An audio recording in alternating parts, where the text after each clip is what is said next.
नमस्कार, स्वागत है आपका इंडिया 9 टीवी पर। मैं विवेकानंद त्रिपाठी। देखते हैं देश की आज कुछ खास खबरें।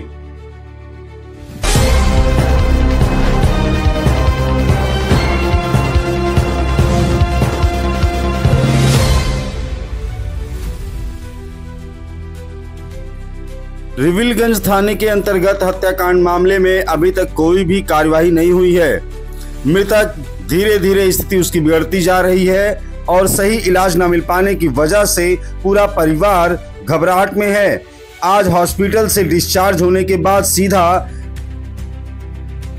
पीड़ित को रिविलगंज थाने लेकर के आए। परिवारजनों ने पुलिस स्टेशन में गुहार लगाई कि हमें पैसे की मदद की जाए। अपराधी अभी तक पकड़े नहीं गए हैं और पुलिस उन्हें किसी भी तरीके से संरक्षण देने में लगी हुई है। लेकिन हम आपको बता दें, आज थाने में पहुंचने के बाद पुलिस वालों का भी क्या रवैया था वो भी आप देखेंगे। उसके अलावा जब पीड़ित के परिवार ने ये कहा कि हमारे पास पैसे नहीं है, हम इलाज कैसे कराएं, तो उन्होंने उनको क्या बोला आप खुद सुनिए। सबसे बड़ी बात यह है कि बिहार में जंगल राज खत्म होने का नाम नहीं ले रहा है। प्रशासन के आला कमान की कोई भी बात सुनने को तैयार नहीं है। पुलिस थाने के पुलिस मुंह बधिर बनी देख रही है और इंसानियत को शर्मसार कर रही है। इंडिया 9 टीवी की क्राइम टीम की नजर बराबर इस मामले पर बनी हुई है और अगर कोई भी तत्काल कार्यवाही नहीं होती है तो इसकी वजह से इंडिया 9 टीवी खुद FIR दर्ज कराएगा, क्योंकि जिस प्रकार से शोषण किया जा रहा है और एक पीड़ित की गुहार नहीं सुनी जा रही है, यह खाकी वर्दी के ऊपर एक काले धब्बे के समान है। अपराधी से प्रेम और पीड़ित से दुश्मनों जैसा व्यवहार, आखिर रिविलगंज थाने के पुलिस क्या कर रही है, इसके बारे में आला कमान को भी कोई भी खबर नहीं है। लेकिन इंडिया 9 टीवी की क्राइम टीम लगातार इस मामले को देख रही है। अगर इस पर कोई कार्रवाई नहीं होती है या पीड़ित की जान को कोई भी खतरा होता है तो इंडिया 9 टीवी खुद अपनी तरफ से इन सभी के ऊपर मामला दर्ज कराएगी, क्योंकि सुनने में ये भी आ रहा है कि यहाँ पर डॉक्टरों और प्रशासन की पूरी मिलीभगत है। आपको बता दें, मेडिकल रिपोर्ट में डॉक्टर ने नॉर्मल इंजरी दिखाई हुई है, जबकि आप देख सकते हैं वीडियो में कि पीड़ित बुरी तरीके से घायल है और उसके इलाज के लिए ग्रामीणों के पास, जनता के पास पैसा नहीं है और वह पीड़ित लगातार पैसों की गुहार कर रहा है। इलाज न कर पाने की वजह से पीड़ित की हालत लगातार बिगड़ती जा रही है। ऐसी स्थिति में अगर पीड़ित को कुछ भी होता है तो इन सब का जिम्मेदार पुलिस प्रशासन और डॉक्टर भी होंगे, क्योंकि इन सब की मिलीभगत से पीड़ित को परेशान किया जा रहा है। आइए सुनते हैं, जब हॉस्पिटल से मरीज को लेकर के, पीड़ित को लेकर के कोतवाली पहुंचे परिवार के लोग, देखिए पुलिस का कैसा व्यवहार सुनने को मिला और पीड़ितों के मुंह से क्या निकला, आप ये ध्यान से सुने। किस काम के लिए है, सब नहीं संभालिएगा तो आतन बाबू तो पेट पर लग जाए। हाँ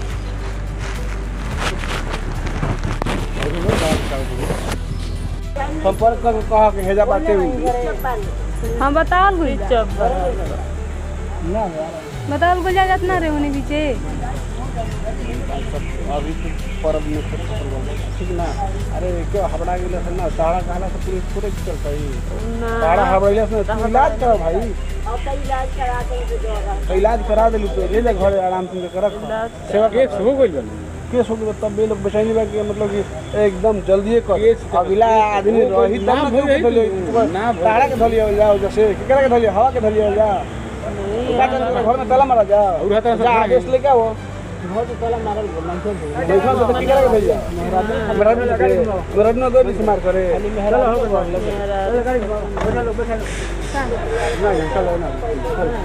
चलो ना, अच्छा चलो देख लो, चलो ना निकाल, चल बैठो, चल बैठो।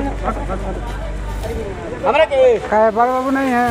बड़ा बाबू से बात कर लो। बात कर लो, क्या दिक्कत है? बात कर लो, बात रुक जा। सब कुछ ना रहे लो। जल्दी जा। हां जल्दी जा। चलो ना बैठो लो, हम बात एक गाड़ी तो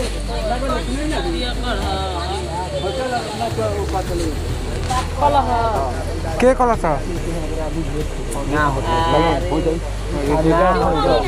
कहा कहा ऐसी कहां अरे अच्छी तरह चेक कर कहां से भगवान जाती है।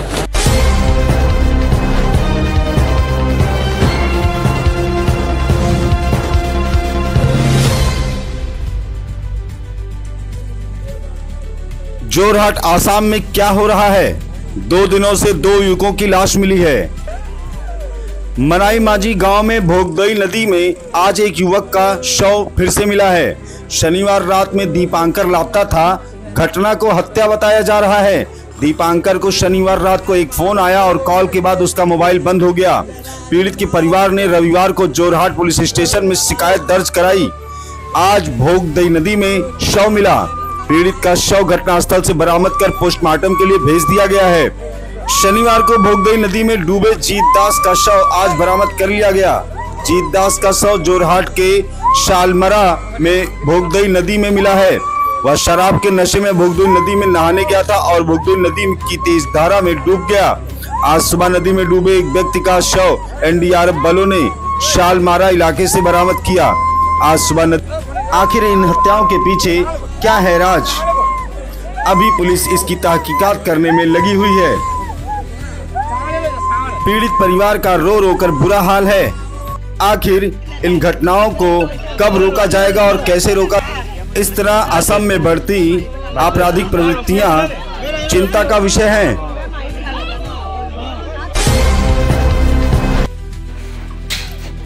जोरहाट में बॉक्सिंग रिंग खुल गई है।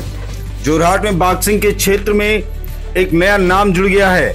काफी समय से जोरहाट के बॉक्सर बॉक्सिंग रिंग की कमी के कारण बड़ी मुश्किल से अभ्यास कर रहे थे, लेकिन इस साल जोरहाट एमेच्योर बॉक्सिंग एसोसिएशन को एक अस्थायी रिंग मिल गई है। बॉक्सिंग रिंग का उद्घाटन राष्ट्रीय स्तर की बॉक्सिंग कोच और बॉक्सर प्रणामिका बोरा ने किया। उद्घाटन समारोह की अध्यक्षता एसोसिएशन के महासचिव विद्युत फुकन ने की।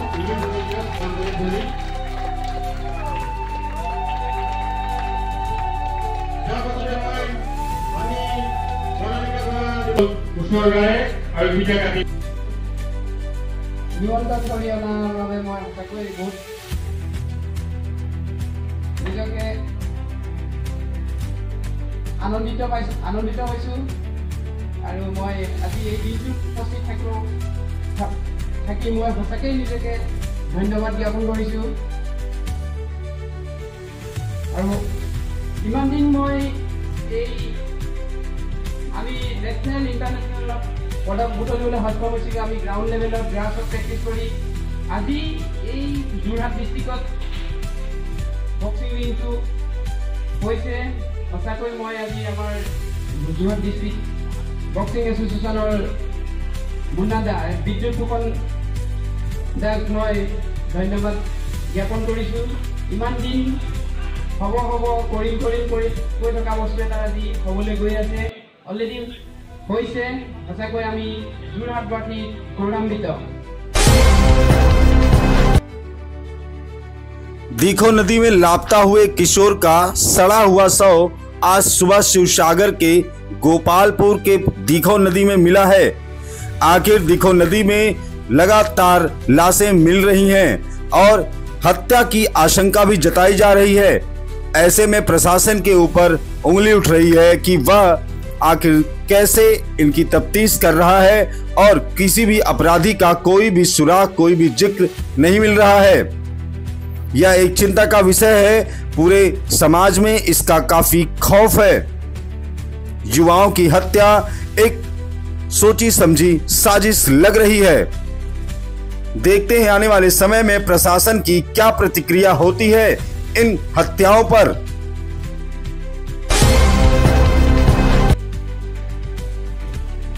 असम के चारू कालू कला परिषद द्वारा और नाजिरा रंग तुलिका के सहयोग से एक ड्राइंग प्रतियोगिता और ग्राफिक्स एवं मूर्तिकला कार्यशाला आयोजित की गई थी।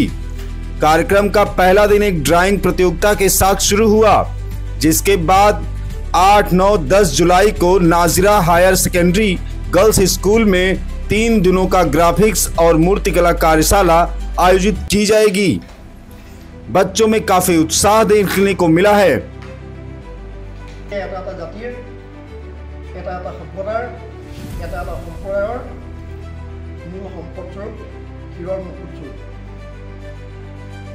ভাষা আছে, আমাৰ নিৰ্দিষ্ট সাহিত্য আছে, কুমাৰ কলা আছে, দৰ্শন আছে। এইবিলাকত যিখিনি প্ৰতিভা প্ৰকাশ পায়, এই প্ৰতিভাই হ'ল সংস্কৃতিৰ মাত্ৰা।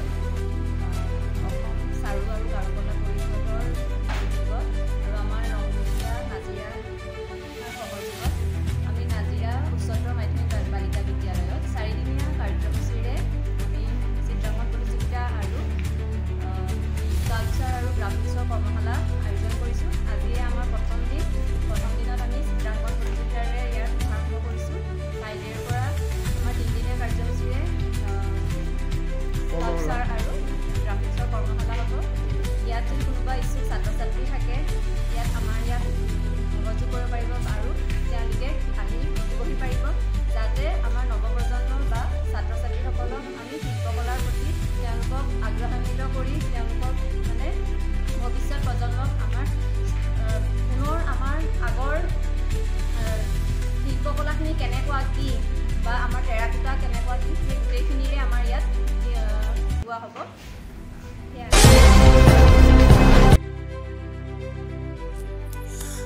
खबर करौली से है। करौली के माटी के लाल भामा शाह कमलेश शर्मा ने की अनुकरणीय पहल।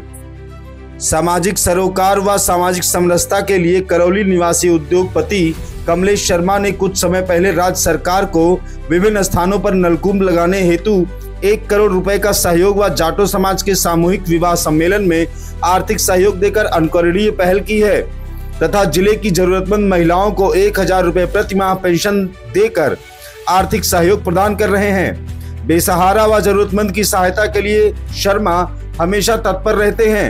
कमलेश शर्मा ने यूएसए में कालवी नेरा प्राइवेट लिमिटेड आईटी कंपनी की स्थापना कर 500 कर्मचारियों को रोजगार देकर 3 करोड़ रुपए मासिक वेतन दे रहे हैं।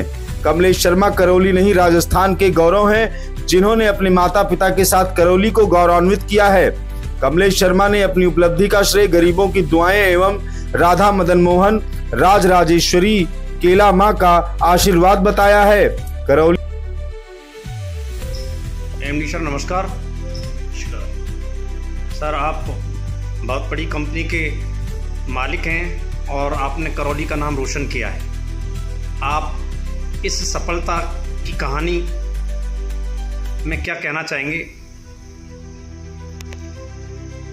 बहुत बहुत धन्यवाद, आपने मुझसे पूछा। मेरी सफलता का कारण सिर्फ और सिर्फ दुआएं हैं जो मुझे मिलती नहीं हैं, और दुआओं की वजह से वो मेरे माँ बाप का आशीर्वाद हो, करौली वासियों की दुआएं हैं, मेरे परिवार वालों की और मेरे दोस्त मित्रगणों की जो दुआएं हैं, वो दुआओं की वजह से आज मैं यहाँ पहुँचा हूँ।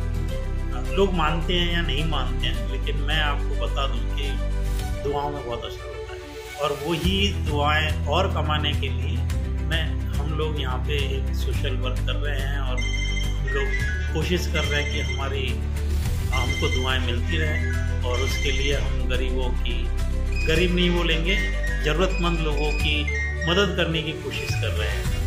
और भगवान करेगा कि वो जो कोशिश हैं वो कामयाब हों, और ऊपर वाला का आशीर्वाद ऐसे ही बना रहे। लोग बोलते हैं कि भगवान को देखा नहीं है किसी ने। मैंने भगवान को साक्षात देखा हुआ है। मैं करौली की छोटी सी जगह का रहने वाला हूँ। सोच भी नहीं सकता था कि मैं आज इस पोजीशन पे पहुँचूँगा, और ये सब और सब ईश्वरी कृपा। हमारे चौराठी वाले बाबा हैं जिनको मैं बहुत मानता हूँ, और मदन मोहन जी, कैला देवी कृपा और दुआओं की वजह से आज यहाँ तक पहुँचा हूँ। उसके लिए मैं हनुमान जी का आशीर्वाद मेरे पास ऐसे ही बना रहे। बहुत बहुत धन्यवाद। Thank you. खबरें अगर आपको अच्छी लगती हैं या समाज में जागरूकता फैलाने योग्य समझते हैं आप, तो इन्हें समाज में और लोगों तक जरूर शेयर करें। मिलते हैं कुछ नई खबरों के साथ, तब तक के लिए विवेकानंद त्रिपाठी का नमस्कार।